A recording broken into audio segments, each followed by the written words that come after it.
The purity of snow always reminds me of the purity of a man's soul, if he's got principles.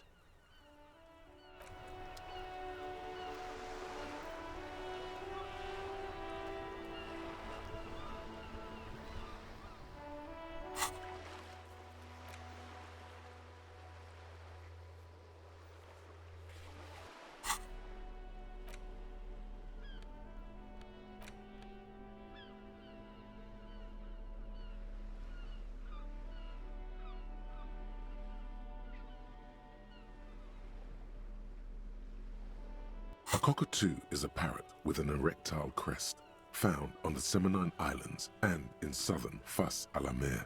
Known for their intelligence and general precociousness, cockatoos are popular birds in aviculture. However, they often exhibit various behavioral issues. This book talks about the delicate nature of toos, as well as introducing some of the most popular species among the bird enthusiasts. The funeral cockatoo, the major majestic cockatoo, and the most common bang-bang cockatoo. It's colorfully illustrated. Despite its banging name, the bang-bang cockatoo is actually the shyest of the species, common in almost all Seminoles forests, as well as zoos and homes all over the world. Its plumage is mainly gray and white. The Seminoles name bang-bang is thought to be of onomatopoeic origins.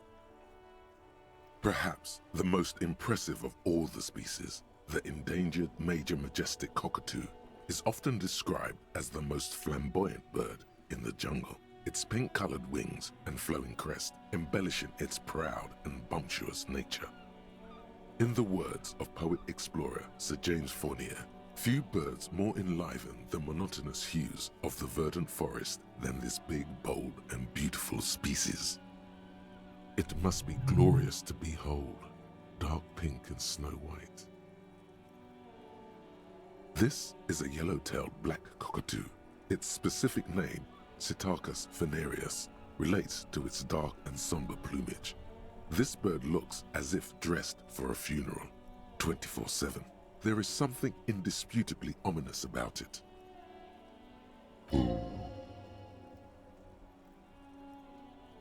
Where to even begin? All cockatoos are known for their needy natures, requiring attention for at least 2 full hours a day. They love to talk and have been described as lovable clowns who just don't know how to wrap up. Pet owners also report moodiness, loudness, and hostility as recurring issues. If left unsatisfied, cockatoos may scream non-stop, pluck their feathers, or become aggressive. It is not recommended to get a cockatoo if you're not able to cook them food every day and give them the full care that they need. These birds will never understand that you have a life of your own. You're right. Cockatoos are magnificent creatures. They love to perform, cuddle, and show off, and will even scream for fun, often as loud as up to 135 decibels. Ouch, that must hurt. Not great for the neighbors. Performing? Yes, birdie.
The bullet is still safely sealed away in a plastic bag bearing the RCM stamp.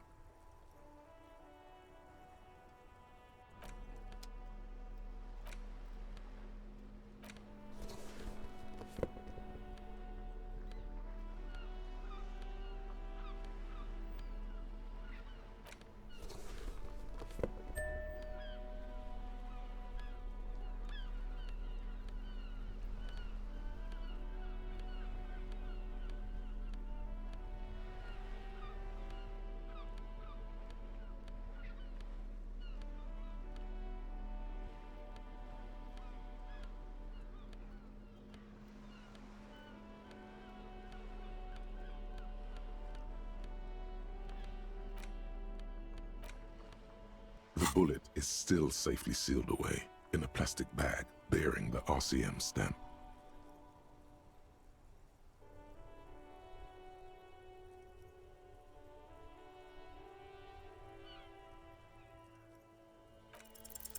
A rifle, Revolutionary period. Your bullet looks to be an old 4.46mm from the surplus left over from the turn of the century. Probably an antique or a retrofitted antique. The 4.46 caliber was widely used with the Belmargrave rifle, a Revacholian manufacturer. The BM dominated the battlefields of the Insulindian theatre of the anti-centennial revolution 50 years ago. Incidentally, you have just such a rifle with you, the dusty old thing you found hidden in the basement below the commercial area. It's unusable, sadly. If it were, the bullet would probably fit the chamber.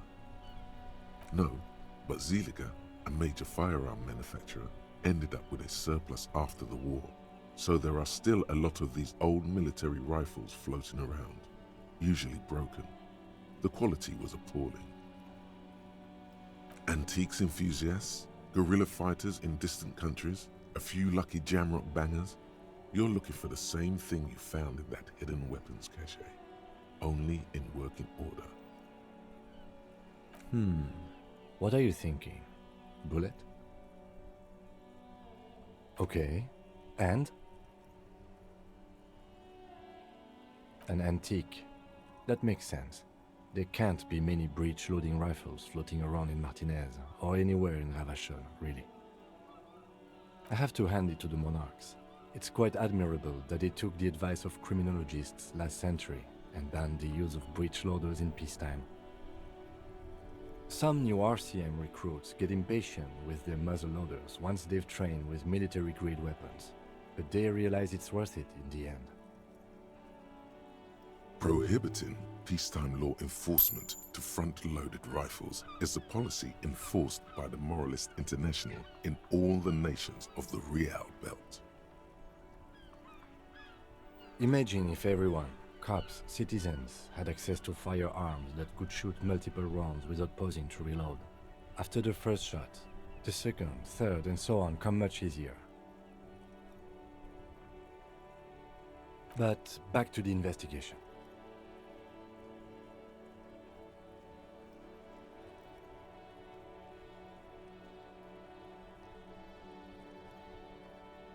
Let's find out. Next step, finding the gun itself.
That ride is fucking lightning. Hey, piss. Look who it is. Shrunken cophead material.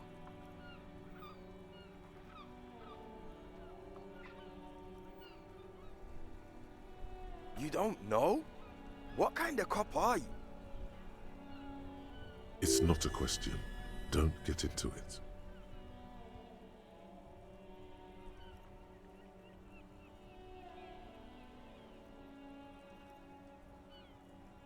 The question was rhetorical. The Skulls are the most vicious gang of the Besmertne. Besmatine, or the Besmati, the Immortals, are West Rivisholian crime syndicates. The nastiest bunch of psychos ever. Jacking carriages and getting into high-speed chases. Possessing an infinite amount of fuck-all swagger, infamous for their non-verbal modus operandi. They usually occupy the burnt-out quarter in Jamrock, or you can find them loitering around their brightly painted bottom-lighted vehicles. I can't wait to become a skull. Bottom lights are wretched aggressive. No, no, no. Don't ask anything. Be subtle and scary. The boys dream about being skulls. Use that. What? No! Skulls don't have kings. I think. And we're not even in yet. Yeah, man, keep your voice down. Skulls don't take it lightly when folks pretend to be them. We're not even prospects yet. Prospect must be a hierarchical term, probably in the lower end. Wow, you boys are ambitious. Only prospects and already planning a coup in the Skulls. You're destined to go far.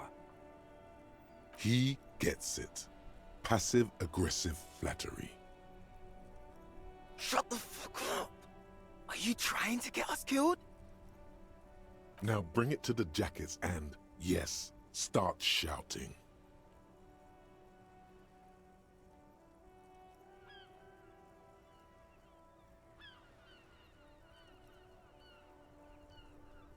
Please be quiet.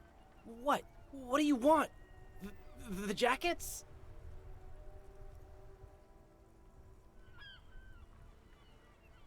You got it. No need for cruelty.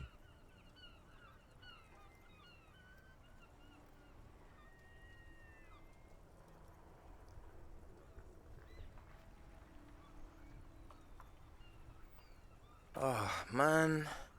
Okay. I get it. Skulls don't really wear slogans anyway. This was stupid. Fuck.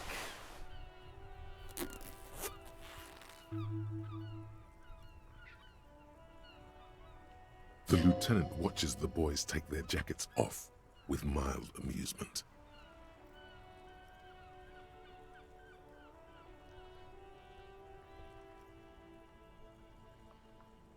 I'm absolutely okay with not having either one, thank you.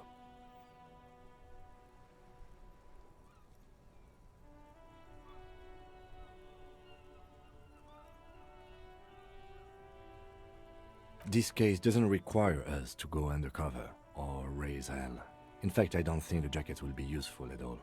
I just wanted them to not have them anymore. Cold-hearted cop.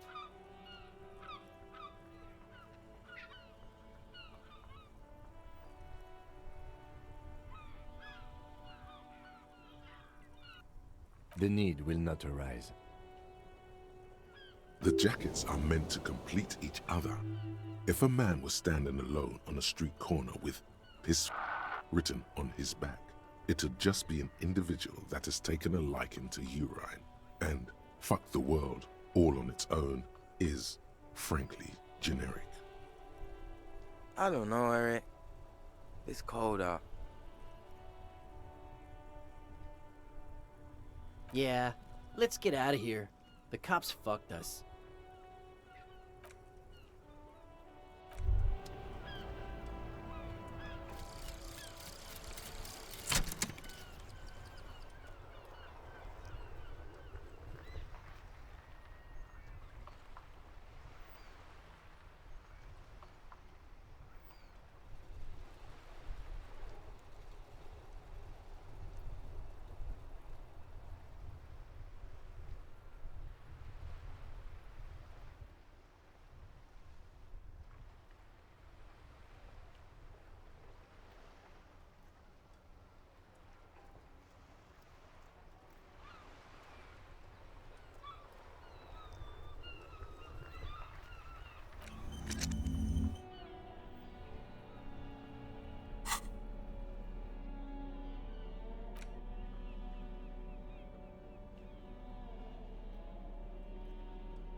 colourful display of cigarettes and alcohol bottles line the shop wall, inviting you closer.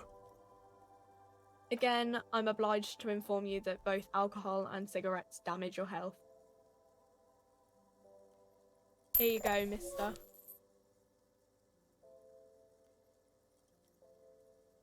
Here you go, mister.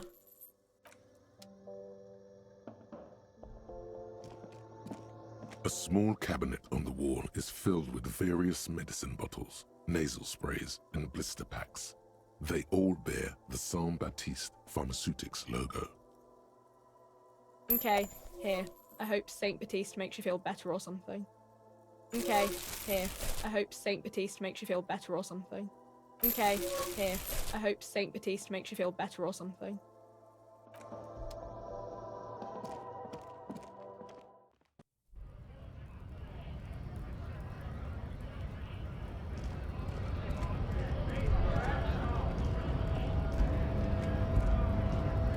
Hola, Wandering Man. How can I help you?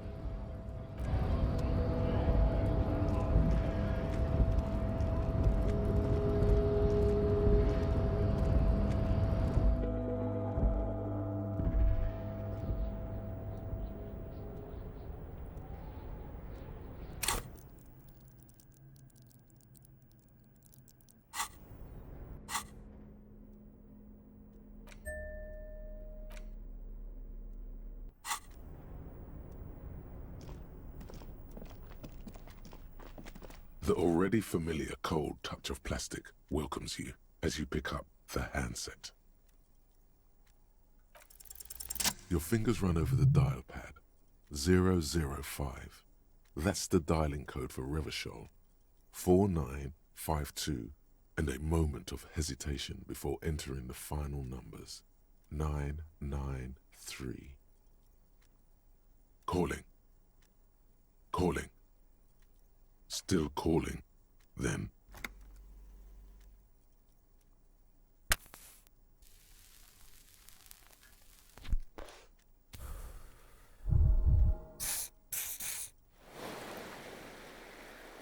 Video Revachol, 24-hour video rental. We rent 8 and 10mm film for home use.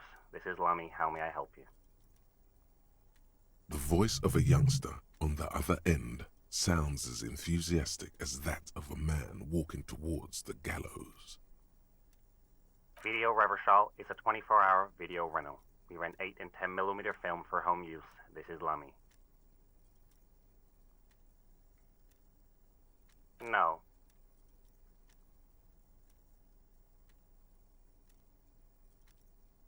Sir, I don't know. It's a video rental.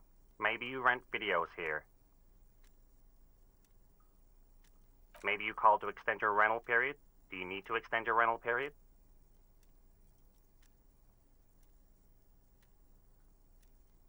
Let me fire up the machine. Dubois. Dubois.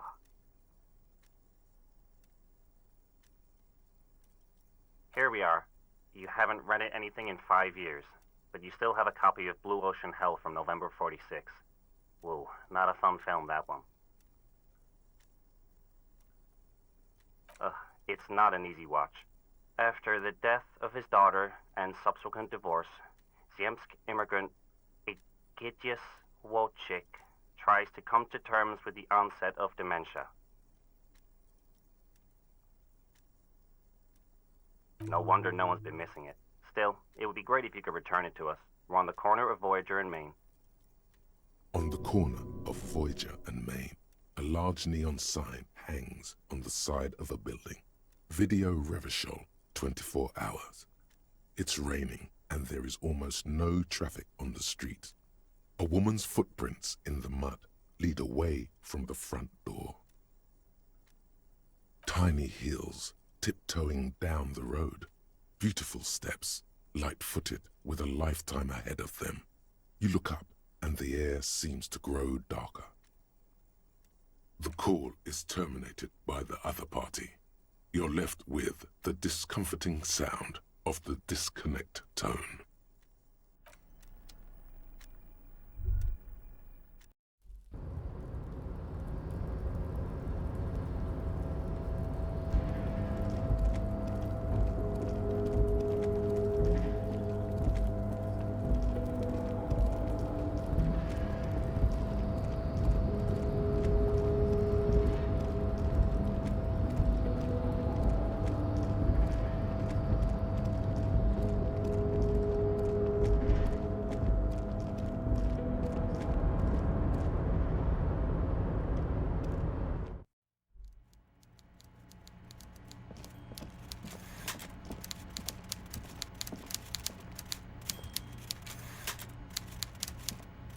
Mr. Dubois, every worker...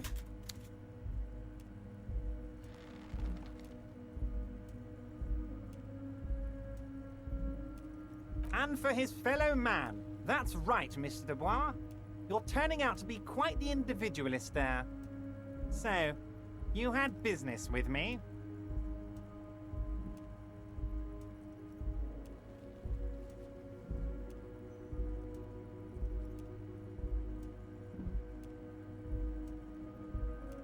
I don't know what that means, Harry, but I love it. I love your initiative. Knowing you're out there keeping things running lets me focus on the big picture stuff. Don't even tell me what was going on. Alcoholic brew? Stronger? Stopped it? Strike? I'm just gonna let you surprise me, Harry.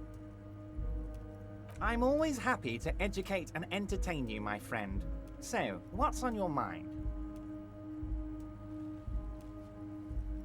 Harry, I've got to be honest with you. Your gun was found 2 days ago. Withholding this information weighed heavily on me, but it had to be done.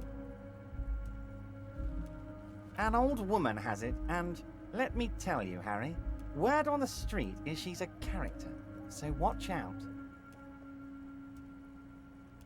This must be the woman who bought the gun from Roy, the one he described as terrifying. Yes, the same one. I see you've done your research. The pawn shop made the gun easy to track. Crazy stuff, Harry. Selling your gun like that? Wild. Anyway. The neighbors of this old woman contacted my men because they trust me and the Debardeurs Union. Apparently, she was waving it around at the entrance to her building. Waving the gun around doesn't sound good. None of this does.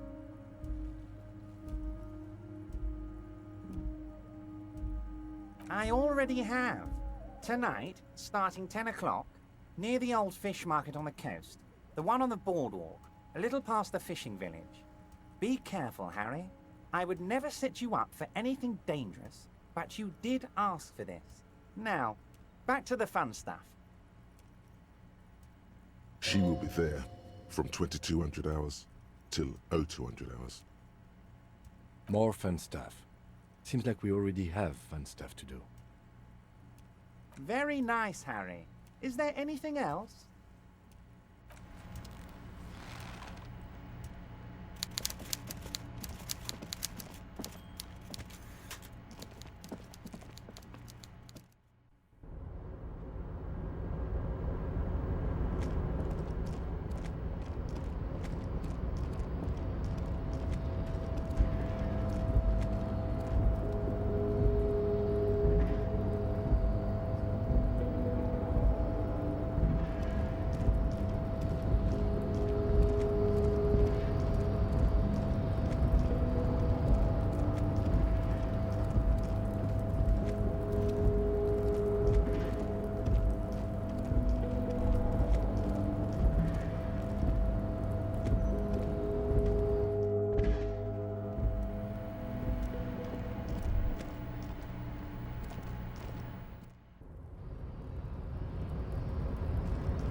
Hi again, gendarme.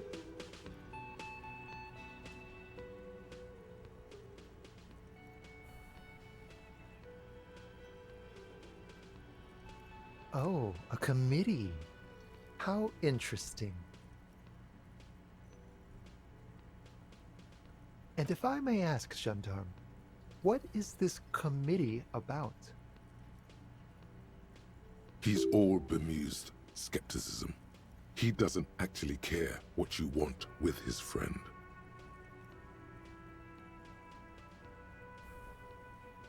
God, of course it is. My friend is always trying to convince me I need a little more responsibility. As though I don't have enough going on already. In any case, I would love to help.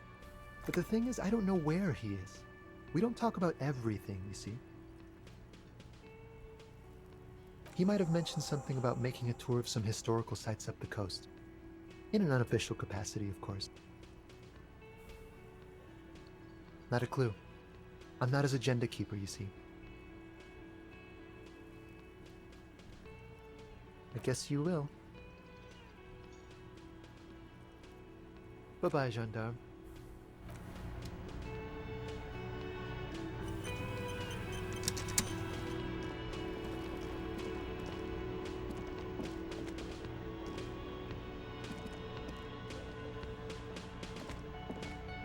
The woman in an RCM patrol officer's uniform winces as she notices you.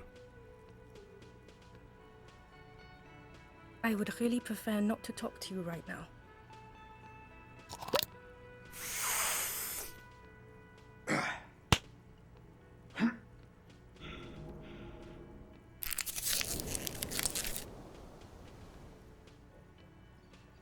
As Lieutenant Kitsuragi explained, a patrol officer is the lowest rank in the RCM, below lieutenant and sergeant.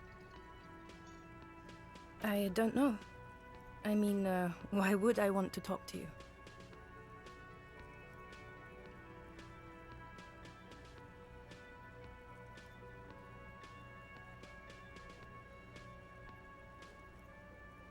No, you haven't wronged me. It's okay. Something changes in her. It's pity. Pity comes over her. Okay, fine. Let's talk. What did you want? What does one talk about with a fellow officer?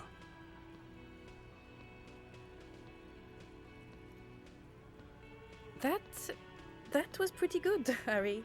Wasn't it, Jean? That was... Yeah, that was absolute shit, if you want my opinion. Drunken shit. Haven't wanted anything to end this badly since I had cluster headaches. Horrible. Truly horrible. I beg of you, don't ever subject anyone to this torture again. I mean, seriously, you need to... Jean, he's not right.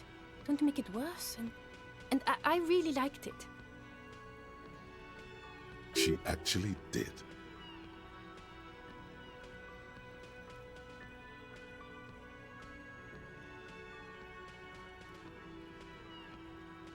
I don't know what to say. Don't say anything, Judith. Me? No. I'm just a man with sunglasses. I like wearing sunglasses inside. Sunglasses and a fucking wig. Okay. I'm just looking out for... You? No one. I'm just a man with sunglasses. And you are?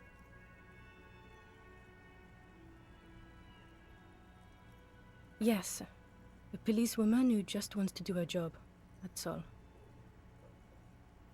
Something about the man with sunglasses and you, the energy between you two, is making her uncomfortable. Of course I'm with him. Why do you ask?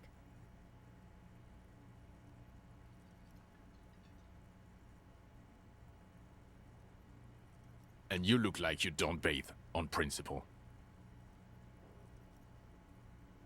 Please, let's not turn this into another exchange, okay? God damn it, you leave her alone. Keep your weird bullshit to yourself and be professional for once, for fuck's sake. Can I actually help you with something? Yes, of course. Preposterous. I mean, you would remember if they were, right? Who forgets their squad mates? That's not possible.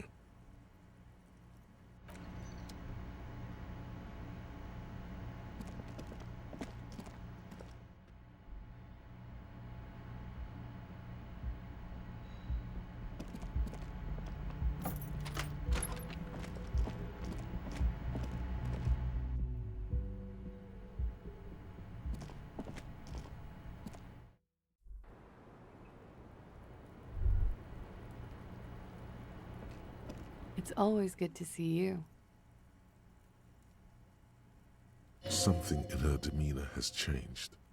She's tired, consigned to her fate, to being here with you and what's to come. I understand.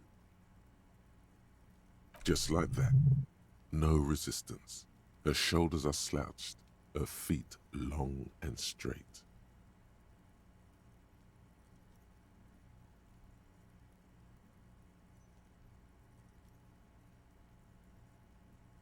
I'm sorry for wasting your time. I should have known that you'd find out. This is good. Clear the air first, between you two, then move on to questions. Is it? Something is off here. Shush, I can't hear what she's saying. Let the miss speak. She's tall and thin and tired. A twig trying so hard not to break. Why did you waste our time then? Because of the Hardys. I couldn't just dispense with them. They were only trying to help me. Out of the shit I'd gotten into. Is she implying the Hardy boys are the law?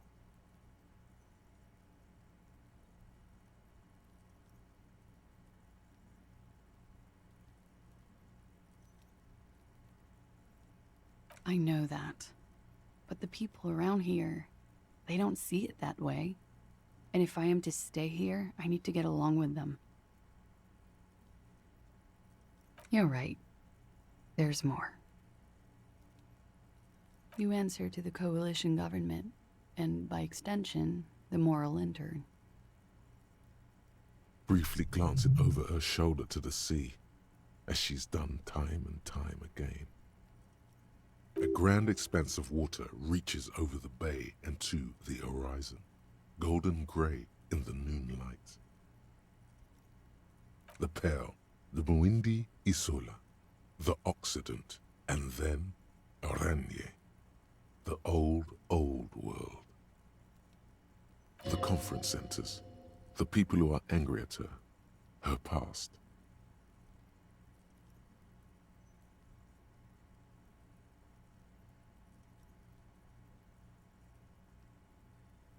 You share a database with them. You send people to their courts.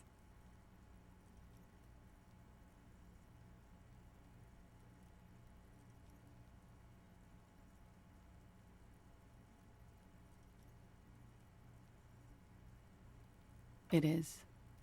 They're after me. And they have friends in the moral intern. Some are moral intern. If I show up in your records, officer, they will find me. They will. What happens if they do? They will kill me, sir. If you file my name, take me in for questioning, enter me into the moral intern mill, well, then I'm fucked. For nothing. This murder didn't have anything to do with me.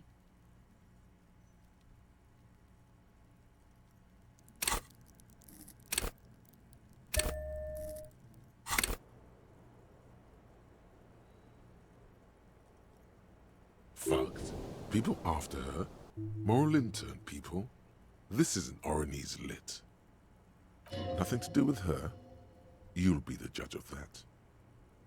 Actually, this murder did have a little to do with her.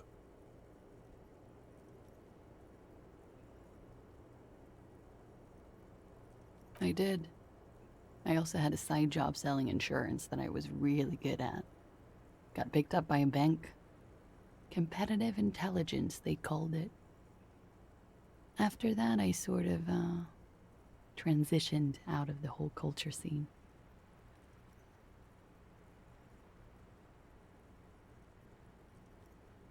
It's not nice, but it's not illegal. Not here in Ravachol, or even in Oranje. What exactly did you do? Industrial espionage. I joined a business collective with the intention of betraying them.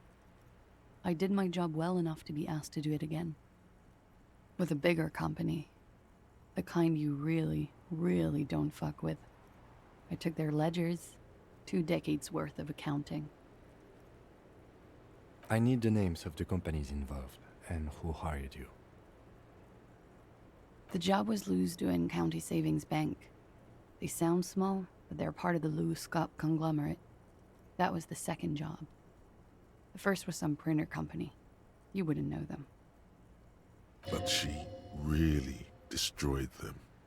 She still feels it.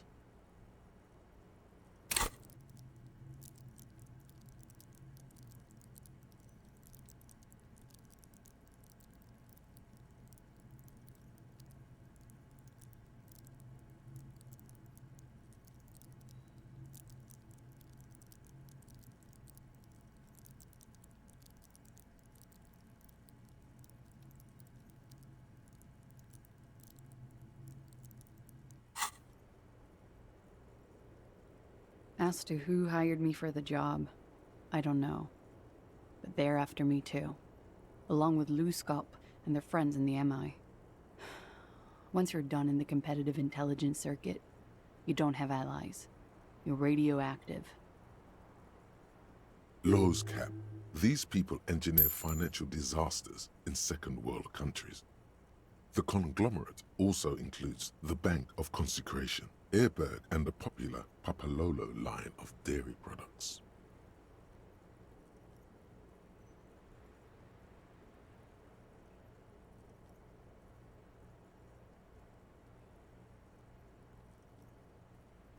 This was not a joke. Real people lost their jobs. Not just in the C-suite either. Good people. What I did to get to accounting. A lot of people got hurt. But that's just more of my shit you shouldn't have to deal with. You're solving a murder. That can wait. Look into her eyes. There's more. One of them killed themselves because of me.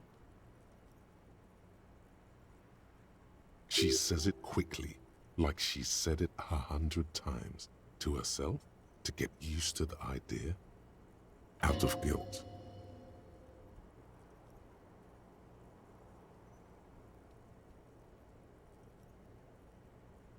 How do you deal with anything? It's all just... How do you do it?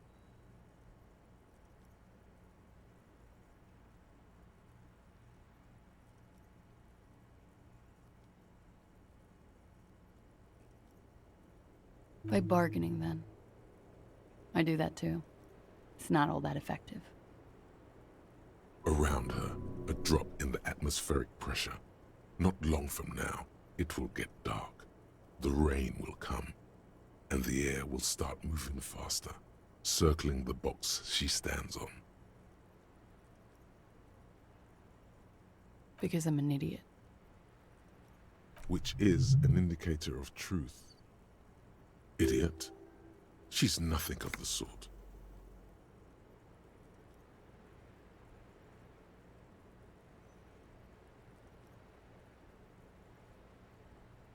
You have to understand, the people around here, no one was making the call, and he kept rotting. And then they picked his clothes off, and that little fucker threw stones at him. Her jaw is clenched. Her throat moves. It takes all her strength not to cave in and sob. Once. Just one time. He kept throwing stones at him for 3 days. I could hear the thud. Thud. So I called you. I hope with all my heart it's not the last thing I do in Ravachol. She definitely called the cops. That was task complete. It could not have been a lie. That is impossible.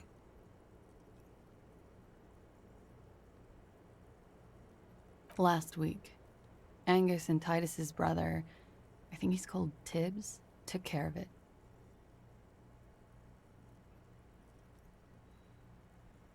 You should have another look at that window after this. Reconstruct the scene. It's right there. Yes, you see the glass sparkling out of the corner of your eye. We were there. Together. In bed, I mean. Okay. He was in a kneeling position. He had just entered me. I was on my back, looking at him. I heard the window behind me shatter, and I turned to look. There was a hole in the glass.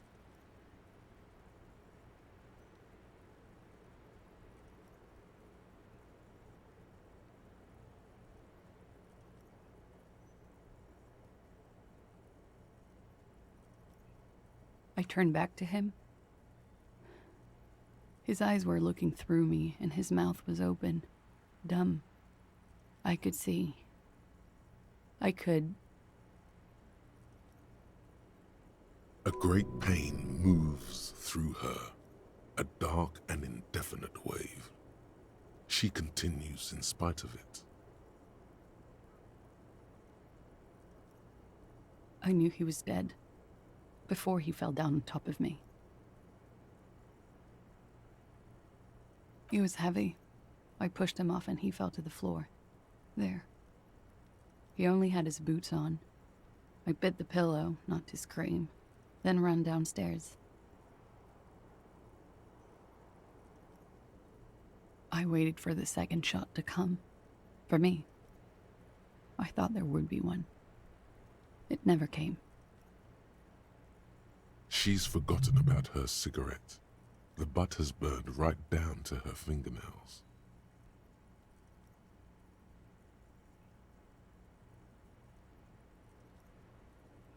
I'm not lying to you.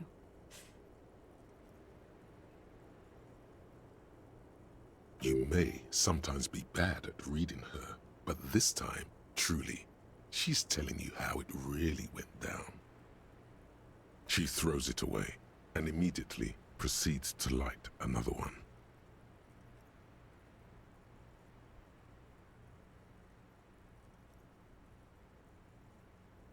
What time was this? When did it happen? It would help us if you could be as precise as possible. 11:30 to 12:15. I don't know the exact time. Around midnight. It's okay. Were you inebriated? Not as much as usual. He'd done a line, plus other things. I was drinking. Wait. Titus said she was gurning her jaw off, much more than usual. Oh, yeah. I did one of his lines, just to clear my head. Did you hear or see the shooter in the course of this? No. Nothing. I was trapped. I was stuck in my room downstairs. I got some clothes on and crawled back up, drew the blinds. Blood was coming from his mouth. Not a lot. Just a little. He was still on the floor, slouched. I couldn't be there with him anymore, so I ran down and out of my room, into the hallway, down the stairs. I knew there would be people there. Run, woman. Run past them and out into the streets where it's dark and people move. To the lorries at the intersection, as far as you can. I already ran. I ran from an entire Isola. I can't run any further. Not with these people. This is as far as it gets. That's the first thing that went through my head when I heard the glass break. I thought they'd found me. They've killed him to punish me. All last week, I've tried not to talk to anyone or be seen with anyone so they wouldn't be hurt. I've come to understand, however, this is paranoia. What happened didn't have anything to do with me.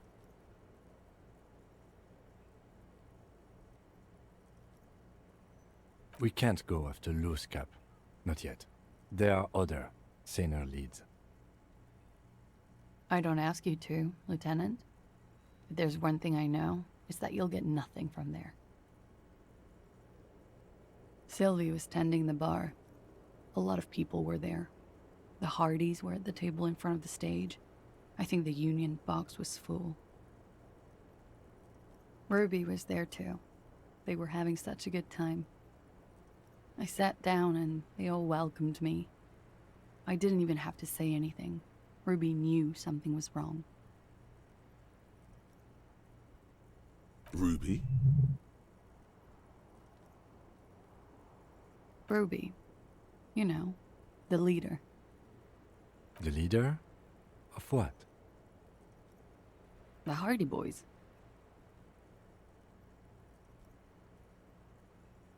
Well, nominally, yes. Ruby's the one they go to when things happen, like things they need taken care of. She's the organizer. This Ruby, in her phrasing, is entrusted with great power. She trusts her. So do the others. Would you say she is the 8th Hardy Boy? Why not? Well, Ruby said let's talk upstairs. I showed her the room. I've known these people since December. They know my situation, that I can't leave a paper trail. Ruby was the first one I told. She said she'd take care of this. It's what she does, you know, take care of things. I helped her get the body to the bathroom. We used a belt to pull him up under the shower, to keep him upright. To mislead you, they were tampering with the body. To produce lividity, matching a hanging? Yes. This is concurrent with your doubts at the autopsy about the coloring being.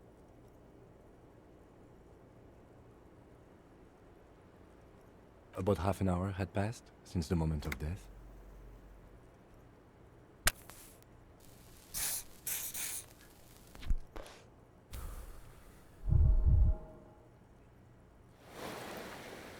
She nods.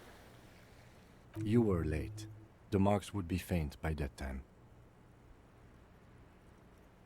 In honor of another precise forensic observation. You have it in you to be a champion. Keep your head in the game now. Ruby went outside to talk to Titus and the boys. I was just looking at Lely in the bathroom. I had to put his clothes back on. His armor, too. It was tough, but I've seen him take it off and put it on many times. It took Ruby maybe half an hour to come back with Titus. I'd gotten him ready by then. They carried him out. I knew what they were going to do. Make it look like a hanging. Ruby said they would.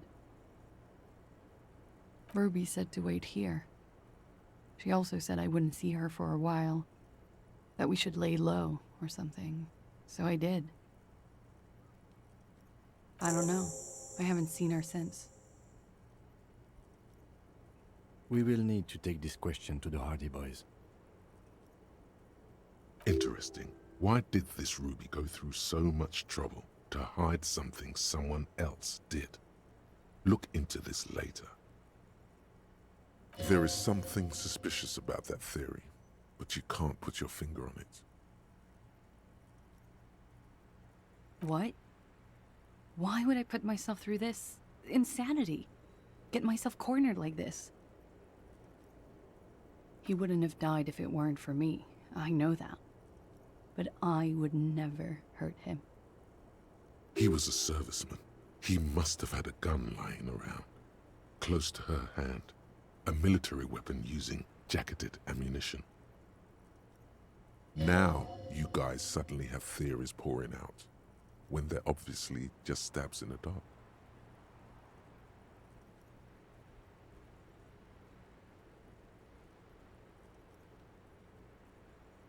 No.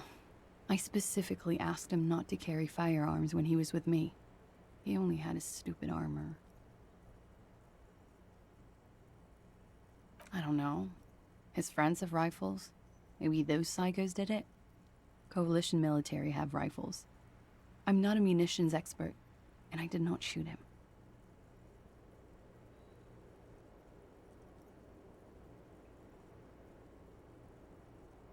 I did not kill him to defend myself from rape. I told you before. That wasn't what happened. True, sire. 'Tis true. Like what?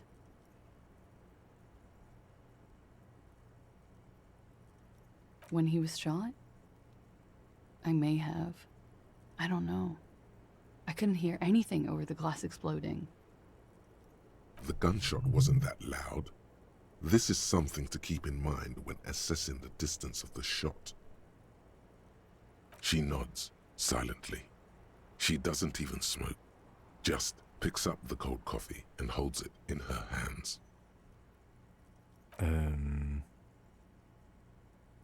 He's thinking, are we done here?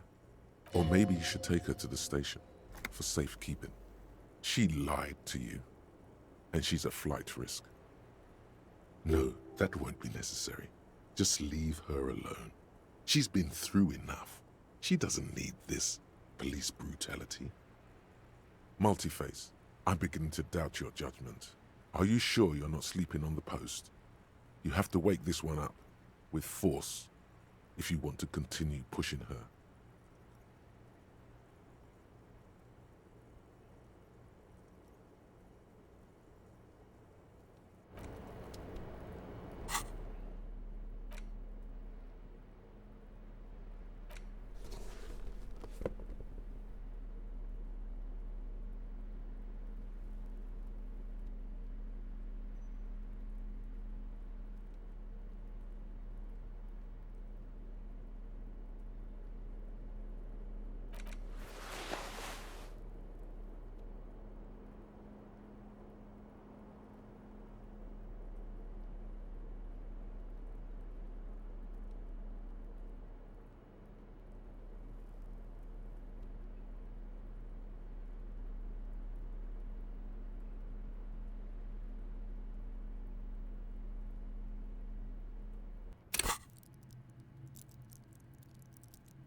I was just thinking, what a nice day for questions pertaining to a murder investigation.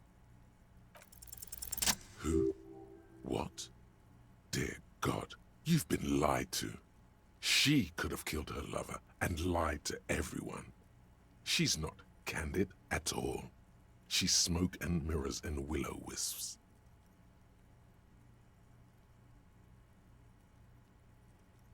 She probably didn't give you her real name either. Why would she? Arrest her immediately before she further entangles you in her web of lies.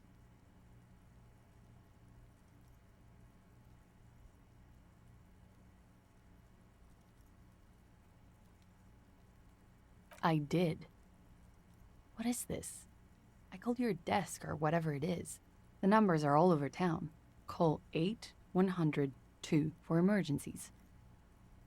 There was an older woman on the other end. It sounded like she was smoking. She took my complaint. She coughed.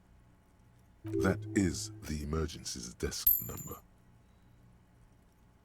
Anyone could know that, sire, by looking around and calling the desk. I don't believe a single word she says.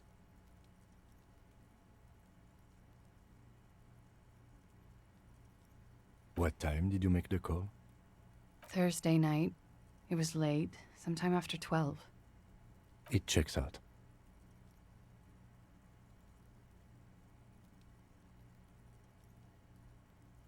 But I know the time of the call, too. I know I have not been 100% truthful with you, officers, but I am now. She sounds like a 6th grader, apologizing.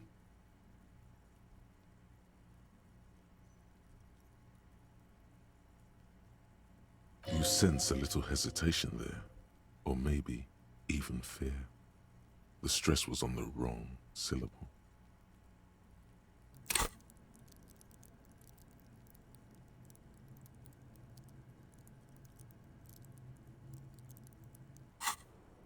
Welcome to the Wake Up Club, brother.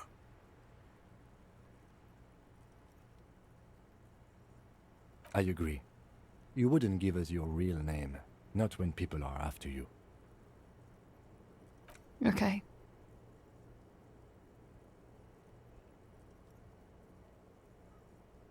Okay, it's not.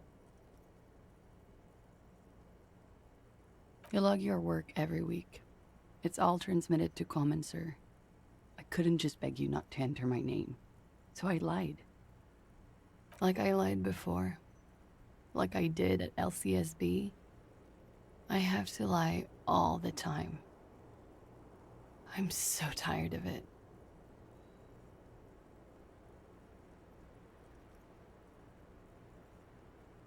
I am. They can never take my sash and my scepter from me. Yes, they can, for lying. No. It's submerged in a plastic buoy on the coast, in the reeds. It just doesn't say Clausia Amandu. It says Anouk Mea Smith. Falsified documents? Passport and visa. Given to me by my employer. I can't even use them. My employer probably leaked the name, Mea Smith, to hurt me. Why would they do that? I didn't show up to a rendezvous. They don't take that lightly. I didn't show up because I was afraid they'd do something to me. The job was finished. I'm just a liability now. She fears an arrest right here and now. This has been an awful turn of events for her. West of the boardwalk, in the reeds, on the coast there. I put it there when I first arrived. Haven't been there since. I'm not sure I could even find it now. It's useless. The wind rises, so do the hairs on your back. Somewhere west, small bubbles rise from a plastic ball floating in the water. Rusty, the color of oversteeped tea. Long, spindly arms are spinning the buoy around, turning it, inspecting it like a magic 8-ball, trying to find a way to snap it open. Nothing is useless.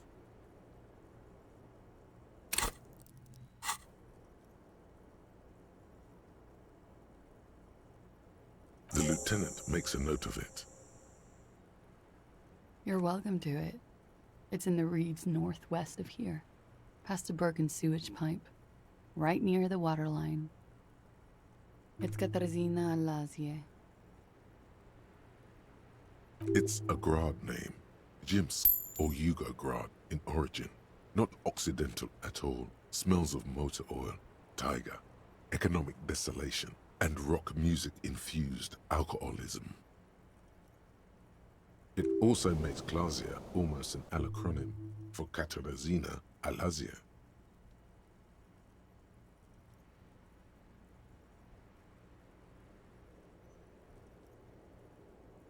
It was a sentimental thing. I wanted to be more me here, this time. So I used my nickname. A nickname? Who gave you this nickname, Clausia? Someone's angry. She's in trouble. My parents were Zemsk immigrants, but I'm nationalized Oranese. All I remember is Oranje. Alasia is my father's name.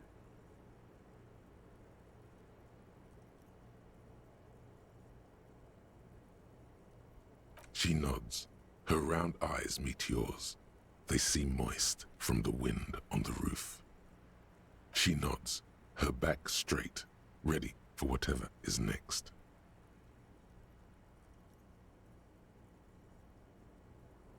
There may be grounds here, at least for an extended detention. A little whimper. The young woman hears you. She's looking around. But I haven't done anything. Anything illegal. Failure to aid a police investigation. She purposefully misrepresented information crucial to the case. Fucking mind games. Enough. That's right, gang. Stern and merciless now. Stern and merciless as we reel her in.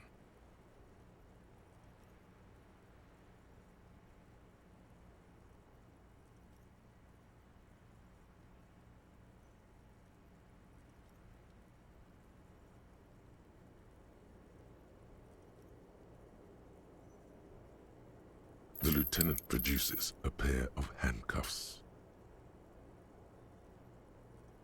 Please, no. Fragile, unshielded. Her voice is thin and tired. I think I know who did it. I know who shot Leslie. You know it wasn't me. Why would I do it? I have no motive. She's silent for a second, as if looking into herself for certainty. Then, in a hushed voice, she says, "Gearing up for this betrayal is hard for her." Ruby.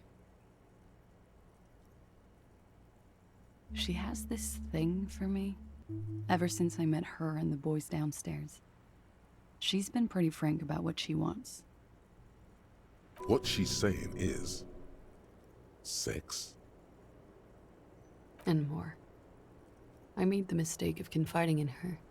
I told her I was on the run. She started protecting me. It became an unhealthy relationship. When I started spending time with Leslie, she told me to end it.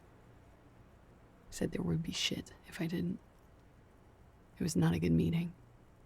We stopped talking after that, but... I don't understand. What exactly in your relationship made you think she is romantically interested in you? She said she's in love with me. She even asked me to run away with her when I told her I'm a fugitive. She started developing notions about our relationship. And you led her on? A little. I was flattered, you know? But then I had to let her off, and it was not easy. I came to regret being friendly with her. We maybe kissed, nothing more.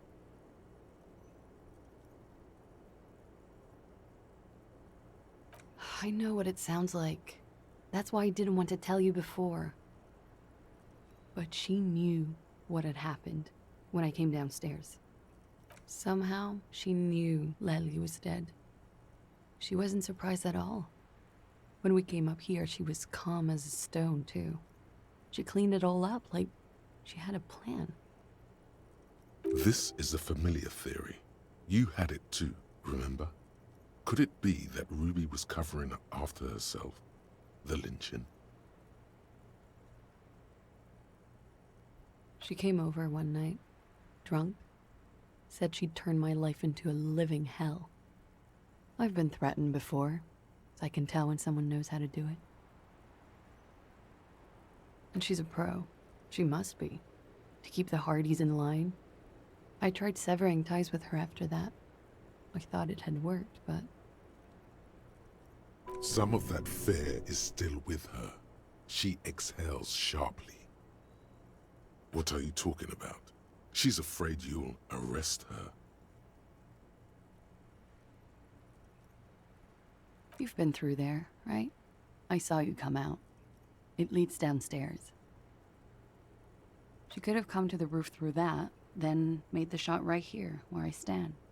It was dark outside. I wouldn't have seen her. Then slipped back downstairs without anyone noticing. That is possible. Interesting theory. Did she know that door exists? Had you been out there with her? Yes, of course. She's been up here many times, jacking private stations off the ring antenna. She used to come here to drink on the roof with me, before it got weird. Okay, and what? Arrest the liar now. Why? She told us some pretty interesting things there. Don't arrest her. Push her a bit more, but then let her off. That Ruby theory was solid. And she's beautiful. Her. Stop letting her distract you. Still? After all this, Sir, please. It's a shitty world, and I know I'm shitty too. I know.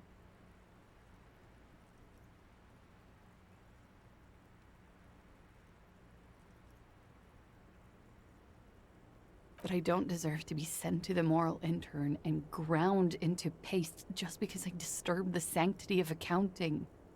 That's... She's gearing up for a last stand. This is it. You have those station calls, right? Where I have to show up at the station or I'll become a fugitive. You can write me one. You don't have to take me in right now. I promise I won't go out anymore at night. I'll be right here. I know you can do that. Just let me come in on my own. In 2 months, or maybe even 1 month. That's all I need. You do have the form. By God, she's playing him too. Like a fiddle, sire. Who would have known? She looks at you in silence, her face filled with fear. Wait. If you arrest her, Kim will have to transport her. You'd be without your partner for the rest of the day. Shut up. He's making a decision, and it's his to make.